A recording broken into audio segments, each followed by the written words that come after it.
Hello everyone and welcome back. You're watching The Market on ET Now. Well, let's now introduce on the show Indigo Paints Management. Mr. Hemant Jalan, the CMD, in fact, joins us now. By the way, let me tell our viewers that yesterday they announced that they've managed to amass 348 crore rupees from 25 anchor investors. We are talking about marquee FI and DI names like from the FI space, Capital Group, Government of Singapore Investment Corporation, Fidelity, Goldman Sachs, and then back home, SBI, MF, HDFC, ICICI Prudential, and Nippon Mutual Funds as well.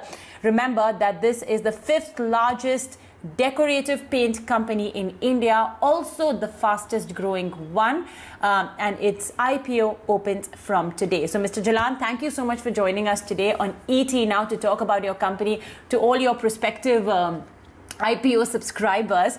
To start with, Mr. Jalan, let's talk about the anchor book, a good 348 crore rupees. You know, Mr. Jalan, I must say, many have been saying that, oh, at 1,490 rupees per share, the company's valuations are pretty hefty. But I think clearly anchor investors seem to be more or less lapping up Indigo Paints' growth story. Thanks for having me on the channel. You're absolutely right. And we are privileged to have virtually the who's who of the foreign institutional investors and the domestic institutional investors interested in our IPO. And you rightly said they have not been troubled by the valuations at all. In fact, some of them have called up to say that they found the valuations more than reasonable, which leaves enough on the table for investors to make healthy gains post-listing, not only on the short term, but also in the long term.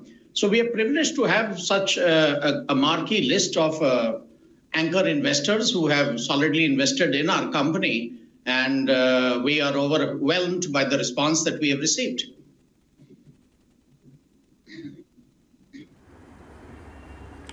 Okay, great.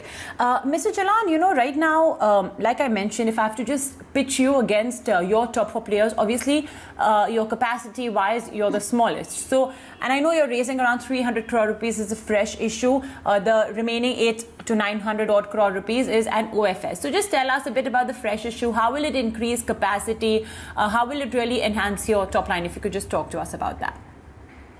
So about half of the fresh issue of 300 crores, that is 150 crores, has been earmarked for a major capacity expansion at one of our plants in southern India, which is in Pudukkottai in Tamil Nadu.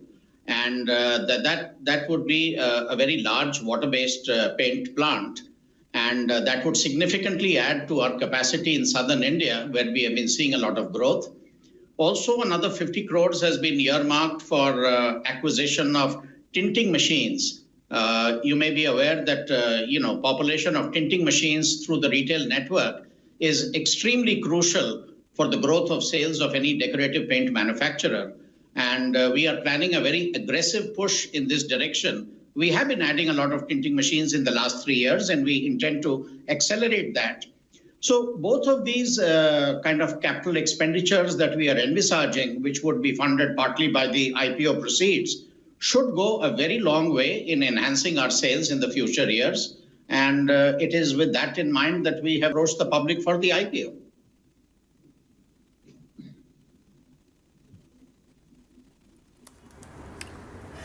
Mr. Jalan, you know, right now, you largely seem to be very strongly concentrated in the southern region of India. You have a big chunk of your sales coming from Kerala, for that matter. So if you could just sort of clarify for our viewers on that, because there's always that geographical risk, you know, for any company for that matter. Why just paints? For any company. And also, what's your plan to sort of, penetrate into different markets? You've been spending very heavily on A&P. It's almost 12% of your sales. Do you think that as you will expand your distribution, your expenses with respect to the same may stay elevated for a few years? You're right in pointing out that a fairly high portion of our sales comes from southern India, but that is primarily because of the state of Kerala. Now, we did acquire a mid-sized paint company which was centered in Kerala about 4 or 5 years ago. And that led to a very dominant position in the state of Kerala.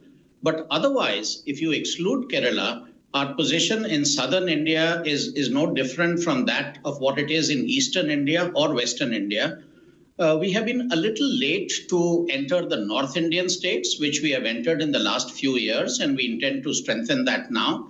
So today we are present in 27 out of 28 states in India. And when I say 27 states, I mean you can go to the remotest corners of India, to a Mizoram or a Nagaland or an Arunachal Pradesh or an Andaman Islands, and you will see an excellent presence of Indigo Paints everywhere.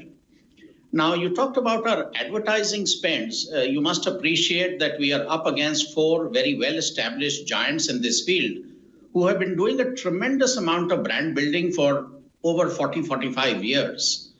Naturally, we have had to punch much above our weight to make our kind of brand noticed in that clutter and the overhang of 40 years of brand building that others have indulged in. And therefore, our ad spends as a percentage of our revenue has certainly been much, much higher than our much larger listed peers in this industry.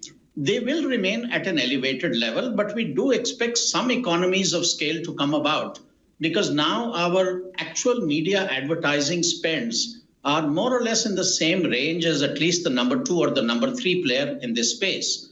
And therefore, although our ad spends will continue to increase going forward, they may increase by slightly more modest amounts. And therefore, our advertising spends as a percentage of revenue may start slightly moderating from this year onwards. And but however, they will remain at an elevated level because we have to match the share of voice of companies that are 5-6 times larger than us.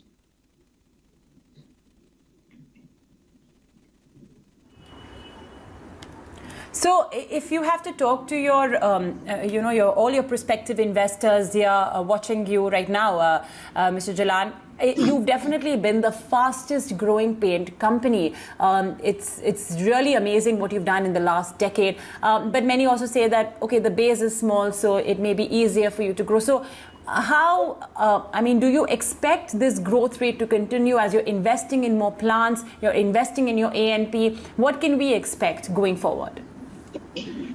Well, I would expect that the growth rate should be much higher than the industry growth rate for many, many years to come. You said that the base was small. Please understand that the base remains very small relative to the 4 large players. So therefore, I think that there is no problem in expecting aggressive growth in both the top line and the bottom line going forward. As far as you asked me to address the prospective investors, well, I would like to send this call to all people who are thinking of investing in this IPO that we appreciate your trust in the company. We don't feel that the money that you will invest belongs to us. We will act as responsible custodians of that money. And that money you can encash back anytime in the future with very, very handsome returns. That would be the effort of the entire team at Indigo Paints. And we hope that not only people who invest in the IPO, but people who invest much later after the stock is listed at possibly higher prices will have a significant attractive return to be reaped by them in the years to come. So we are very bullish about our own company, and I hope that all of you listeners are equally bullish.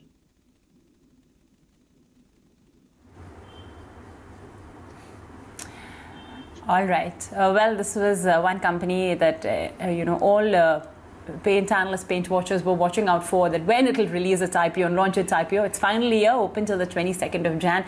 Mr. Jalan, really appreciate you giving us time today on ET Now to talk about the company and, what the outlook looks like going forward. Thank you very much. Okay, well, with that, we're completely out of time on this episode of the show. Many thanks for watching. Stay tuned to ET Now.